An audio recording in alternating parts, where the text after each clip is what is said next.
एक गांव में एक गरीब चमार अपनी पत्नी के साथ रहता था। गांव में काम धंधा न होने के कारण वह शहर जाकर काम करने की सोचता है।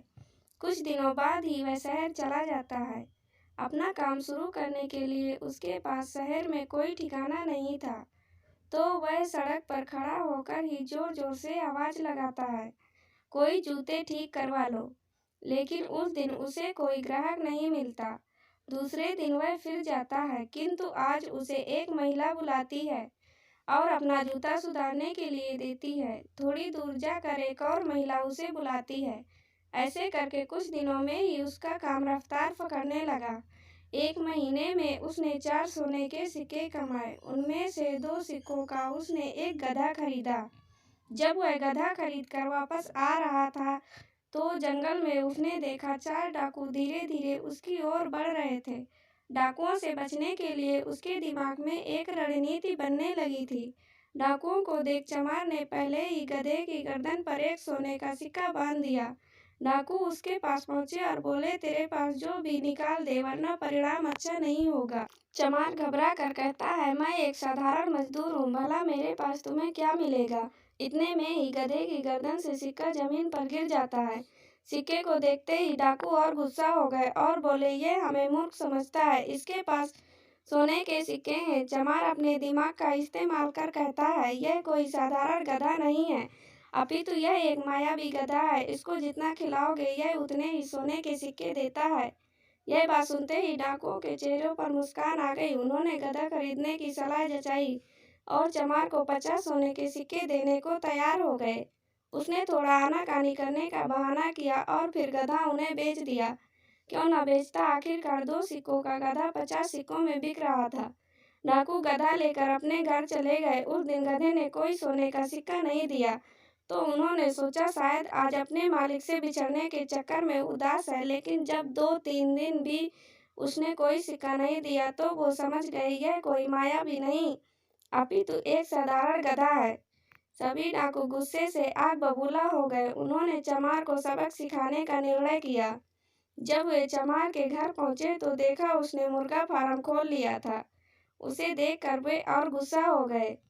उन्होंने चमार को पकड़ा और एक बोरी में बांध दिया और थोड़ी दूर चलने के बाद एक ने कहा, सरदार, हम इसे गंदे नाले में फेंक देते हैं।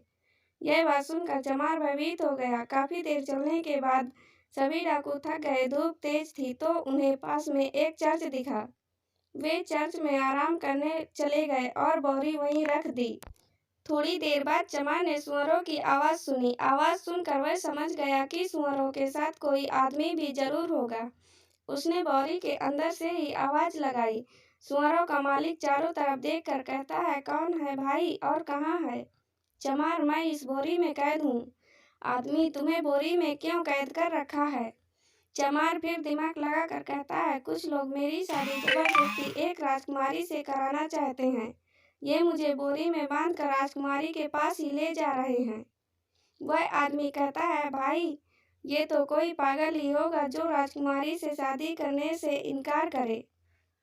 चमार, तो एक काम करो, मेरी जगह इस बोरी में तुम कैद हो जाओ और राजकुमारी से शादी कर लेना।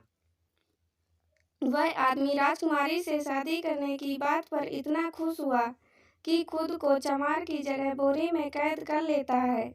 थोड़ी देर बाद डाकू आते हैं और बोरी उठाकर थोड़ी ही दूर एक नाले में फेंक देते हैं। जब डाकू वापस अपने घर जा रहे थे, तो उन्होंने देखा चमार 4-5 सुअरों के साथ वहां आ रहा था। उनको यकीन नहीं हुआ कि यह वापस कैसे आ गया। इसे तो अभी हम नाले में फेंक कर आए थे। डाकू उससे पूछते हैं, तुम वापस कैसे आए। चमार ने उन्हें सबक सिखाने के लिए एक रणनीति बना रखी थी। चमार ने बताया, तुमने तो मुझे नाले में फेंक दिया था, लेकिन वह कोई ऐसा वैसा नाला नहीं था। उसके अंदर अद्भुत खजाना और बहुत से प्यारे सुअर थे, जिन्होंने मुझे बचाया और बहुत सारा खजाना भी दिया। डाकुओं को उसकी बात पर विश्वास होने लगा था। तब उन्होंने भी नाले में जाने का निर्णय किया, किंतु चमार ने कहा, ऐसे नहीं, तुम्हें भी नाले में उसी प्रकार फेंकना होगा जिस प्रकार तुमने मुझे फेंका था, यानी तुम्हें भी बोरी में बांधना होगा। वे सभी तैयार हो गए। चमार ने उन सब को बांध दिया और नाले में जाकर धक्का दे दिया। कहानी शिक्षा दोस्तों तभी कहते हैं बुद्धि के आगे बल काम नहीं आता, अर्थात ज्ञानी आदमी का सामना केवल ज्ञान द्वारा ही किया जा सकता है, अपने बल द्वारा नहीं। चतुर चमार की कहानी आपको कैसे लगी कृपया कमेंट के माध्यम से जरूर बताएं।